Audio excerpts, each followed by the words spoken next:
Thanks for joining us. Wildfires continue to rage in northwestern Ontario, and the province's emergency preparedness minister says they may not have enough resources to meet the needs of communities that are ready to evacuate. Right now, more than 175 wildfires are burning across Ontario, forcing people to flee their communities. There are 15 communities that have already evacuated or are considering doing so because of wildfires.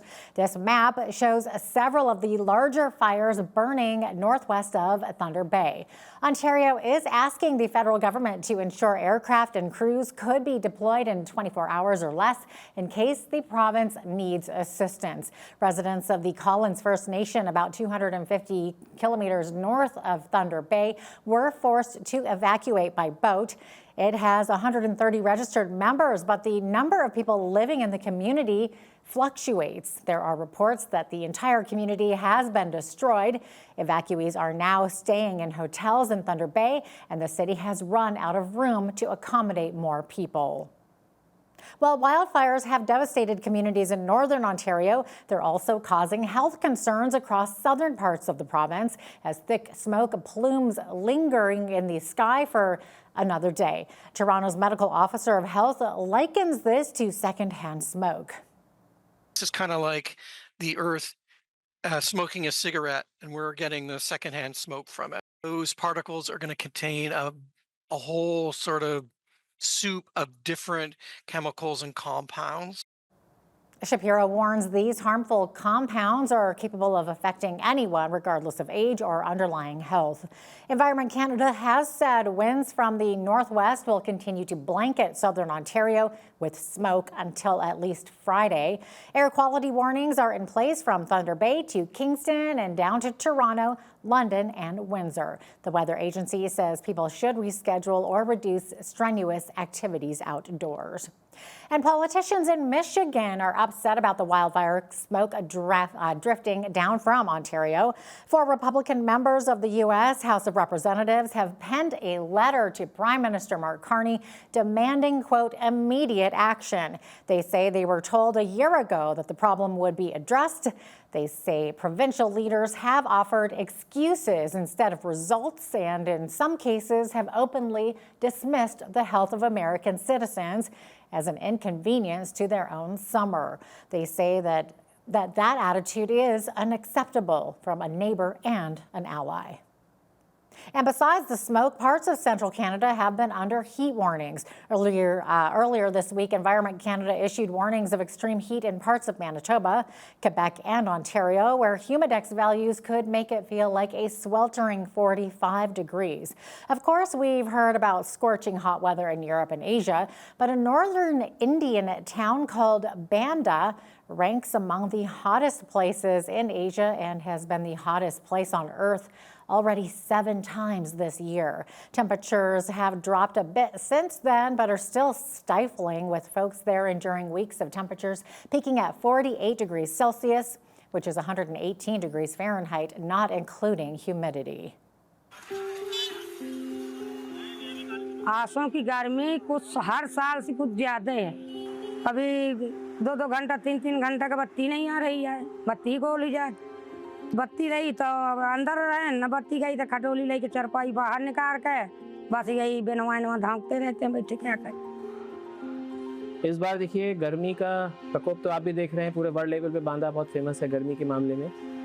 Pressure तो बहुत ज़्यादा रहता है क्योंकि ये emergency है। यहाँ पे तो पेशेंट सबसे ज़्यादा आते हैं, एडमिट भी होते हैं। पर डे कम से कम यहाँ पे एडमिट करीब 100 के ऊपर हम लोग आईपीडी करते हैं। ओपीडी तो काफ़ी ज़्यादा है, बट आईपीडी जो है, जो पेशेंट एडमिट हो रहे हैं 100 के ऊपर की आईपीडी हम लोग की चलती है। हम लोगों ने बहुत प्रयास किया है उसको कंटेन करने के लिए, लोगों को किसी तरीके से रिलीफ मिले। प्याऊ बहुत सारे हमने बनाए, कूलिंग सेंटर्स बनाए, आरओ की किट्स हमने डिस्ट्रीब्यूट कराई। तो ओवरऑल हम ये देख रहे हैं कि बांदा ज़िले में इतना ज़्यादा टेम्परेचर जो हुआ है, ये एक ग्लोबल फिनोमेनन जो हमारा क्लाइमेट चेंज है, सब जगह टेम्परेचर बढ़ रहा है। In other news, Canada is planning to buy another 190 armoured vehicles from Ontario-based General Dynamics Land Systems Canada. Ottawa purchased 360 armoured vehicles from General Dynamics in 2019, and this $2 billion deal announced today in London, Ontario, will bring the military's total fleet to 550. These vehicles are designed to keep soldiers protected, mobile, and mission-ready in the most demanding environments. For decades, GDLS Canada has made vehicles that supported the CAF on military bases across our country, in Afghanistan, in Latvia, and also, as we just announced last week, the provision of another 35 vehicles to Ukraine to help defend themselves against Russia. Carney claims the strategic partnership with General Dynamics will create and sustain 6,000 jobs over the next 8 years. First Nations chiefs say the federal government is enabling residential school denialism by failing to make it a crime. The chiefs passed an emergency resolution at the Assembly of First Nations General Meeting in Ottawa, calling on the feds to criminalize residential school denialism as hate speech. Canada continues to say and use words that they're committed to working with us. They want to launch more studies. Members of Parliament, senators alike, say the same thing. I will remind us all that Canada has apologized for this atrocity. However, an apology without works is dead. Dead to all of us, and a complete disregard and complete disrespect to our survivors, their families, and our people here today. Our survivors, both here today and those who have passed on, have kept the truth alive for generations. Now hate speech needs to be incorporated into law to ensure denialism will no longer prey upon survivors, their families, or our people across this country. A handful of federal ministers are expected to address hundreds of First Nations chiefs today at the annual general meeting of the Assembly of First Nations. A court battle between an Alberta First Nation and a Calgary lawyer who is behind the separatist movement is going to drag on for at least another month. A judge agreed on Wednesday to extend and expand an order that temporarily freezes the assets of lawyer Jeffrey Rath. The interim injunction freezes up to $8.5 million in assets held by Rath. The Tall Cree First Nation alleges Rath misappropriated millions of dollars in trust funds that his firm has overseen since 2017. Rath calls the allegations false. In Wednesday's expanded ruling, the judge gave Rath and his law firm until July 27th to provide Tall Cree and its chief sworn evidence identifying their assets and where they are located.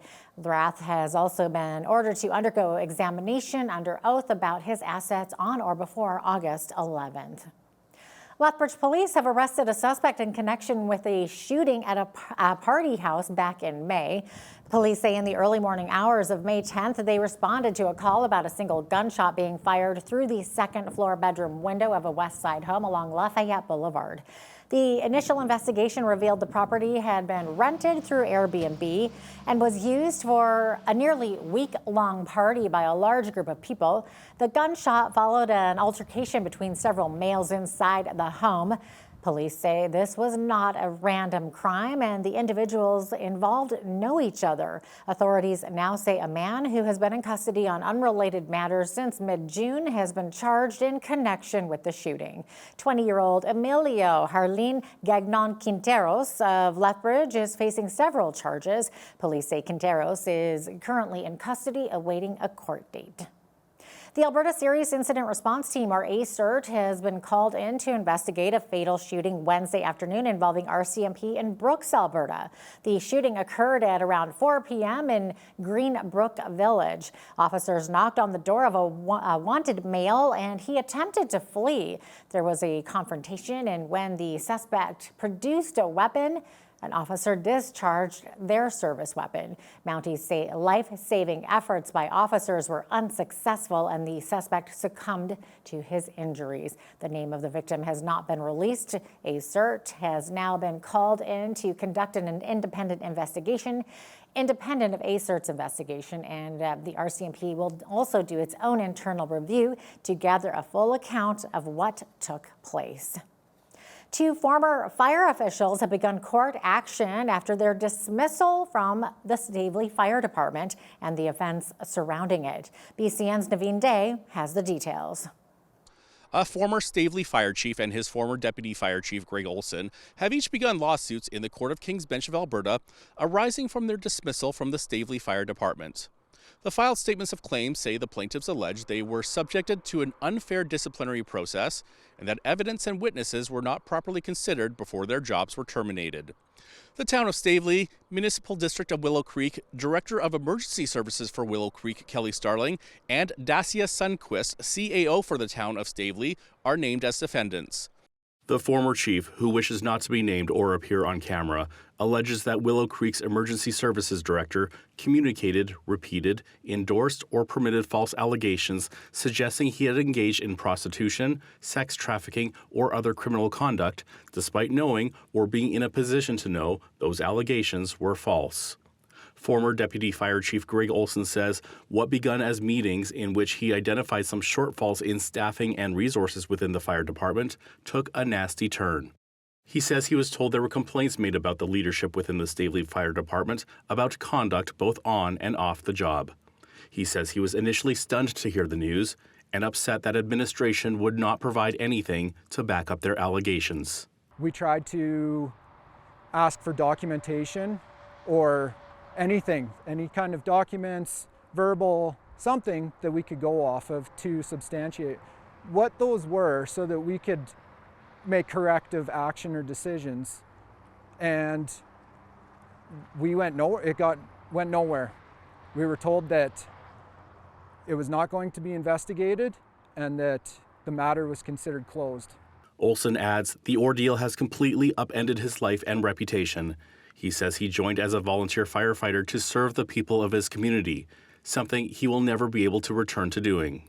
I wanted to make a difference and help people, because in this community it's small. I know lots of people. I have been to their emergencies. I've seen them on their worst day, and it hits home even harder when you know those people personally. So it was a point of pride for me to serve the people in this community. That's what it's all about. And to have that taken away from me over fictitious allegations was a hard one to adjust. And now I'm on a different journey to clear my name. BCN reached out to officials with the MD of Willow Creek and the town of Stavely for a comment. They either did not respond to our request or were unable to provide a response, as this matter is an active litigation matter. Naveen Day, Bridge City News, Stavely. Streets Alive mission is getting a huge boost to advance a 32-bed recovery center after City Council approved a large portion of funding towards building the facility. The city will provide over $596,000 from their Affordable and Social Housing Capital Fund towards the project. The proposed facility at 925 15th Street South will cost $3.5 million to renovate and modernize to establish recovery housing for men in the complex. It's really exciting to see the city get on board with this project for us.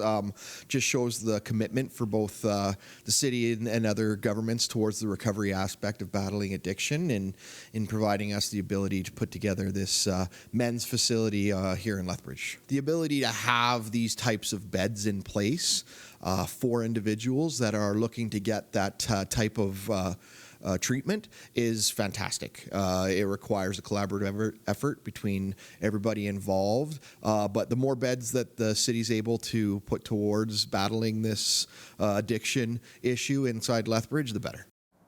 Streets Alive says the project is shovel-ready pending approval, with the expected completion date to come within 2027.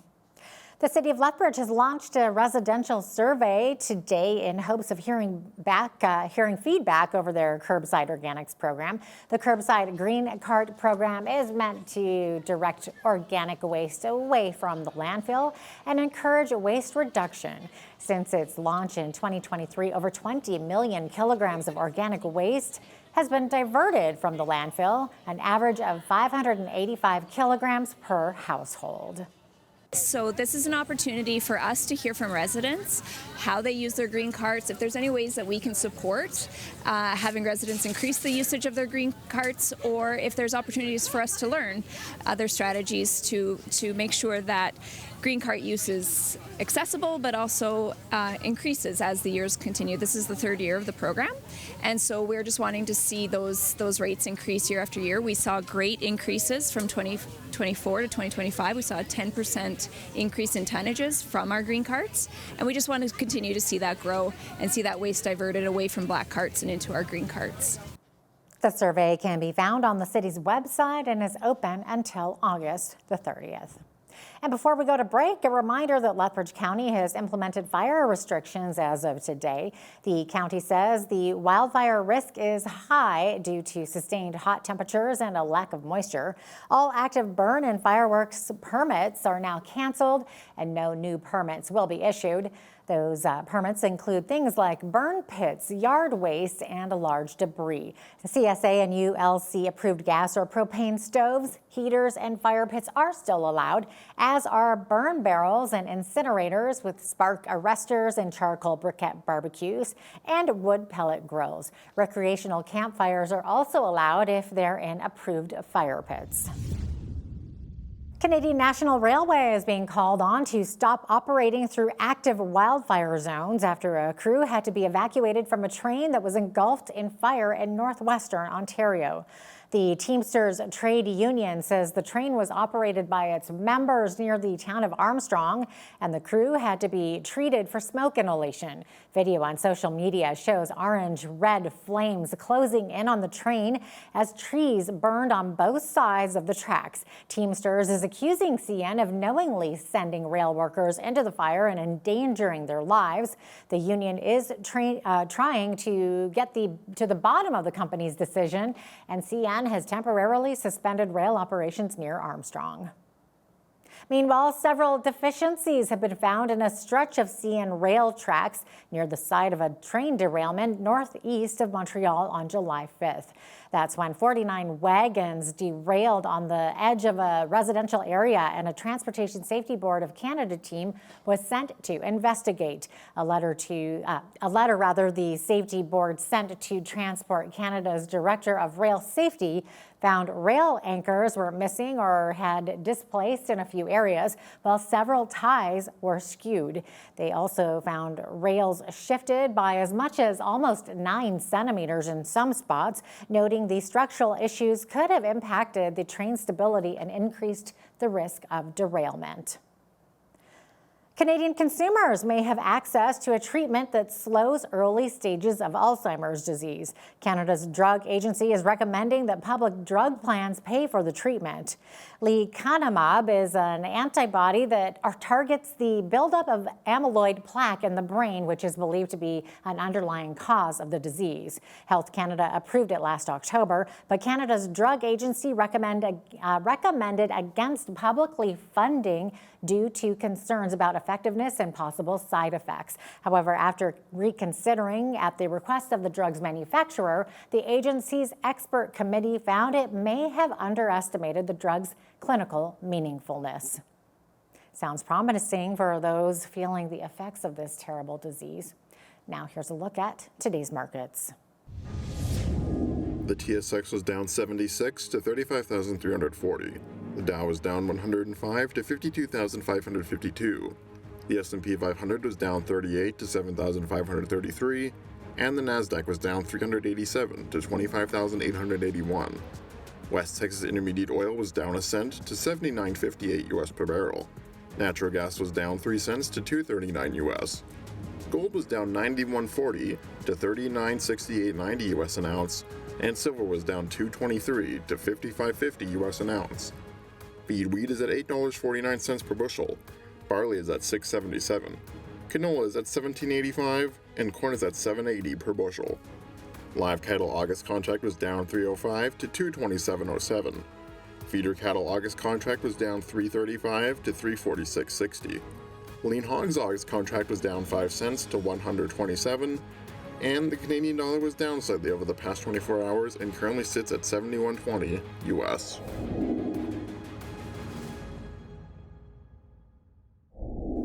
Recapping one of today's top stories, the Federal Emergency Management Minister says Ottawa is working closely with Ontario to ensure it has the resources it needs to battle raging wildfires in the north. There are more than 170 wildfires burning in northwestern Ontario. The province has asked the federal government to ensure aircraft and crews are ready to deploy in 24 hours or less to help evacuate wildfire-stricken communities. Minister Eleanor Olszewski says 4 federally funded helicopters have already joined the fight, and Ottawa is actively assisting affected First Nations. Last week, Christians from across the country gathered together for the 2nd annual National Day of Prayer in Ottawa. Faitine Grozetsky, co-organizer of the event, will share on the importance of unifying Canadians during this tumultuous time in our country. Her interview is coming right up after the break. Also, when you see news happening in your community, be sure to send us an email at info@bridgecitynews.ca. You can also visit our website or YouTube channel anytime to check out more of our content and our poll questions.